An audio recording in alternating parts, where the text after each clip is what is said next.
कहानी सिर्फ कहानी नहीं है, एक उम्मीद है, एक भावना है, एक किस्सा है, बीता हुआ, चलता हुआ, आने वाला। चलो आज फिर सुनते हैं एक नया किस्सा, एक नई कहानी। एक राजा अपनी वीरता और अनुशासन के लिए प्रसिद्ध था। एक बार वह अपने गुरु के साथ भ्रमण कर रहा था। राज्य की समृद्धि और खुशहाली देखकर उसके भीतर घमंड के भाव आने लगे और वह मन ही मन सोचने लगा, सचमुच मैं एक महान राजा हूँ। मैं कितनी अच्छी तरह से अपनी प्रजा की देखभाल कर सकता हूँ। गुरु सर्वज्ञानी थे। वे तुरंत ही अपने शिष्य के भाव को समझ गए और तत्काल उसे सुधारने का निर्णय ले लिया। रास्ते में एक बड़ा सा पत्थर पड़ा था। गुरुजी ने सैनिकों को उसे तोड़ने के निर्देश दिए।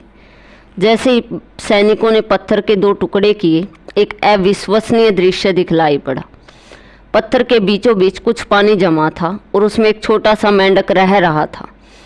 पत्थर टूटते ही वह अपनी कैद से निकलकर भागा। सब अचरज में थे कि आखिर वह इस तरह कैसे कैद हो गया और इस स्थिति में वह अब तक भी जीवित कैसे था।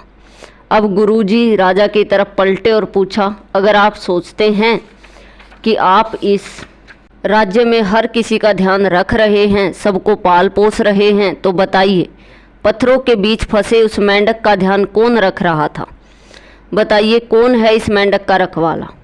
राजा को अपनी गलती का एहसास हो चुका था। उसे अपने अभिमान पर पछतावा होने लगा। गुरुजी की कृपा से वह जान चुका था कि वो ईश्वर ही है जिसने हर एक जीव को बनाया है और वही है जो सबका ध्यान रखता है।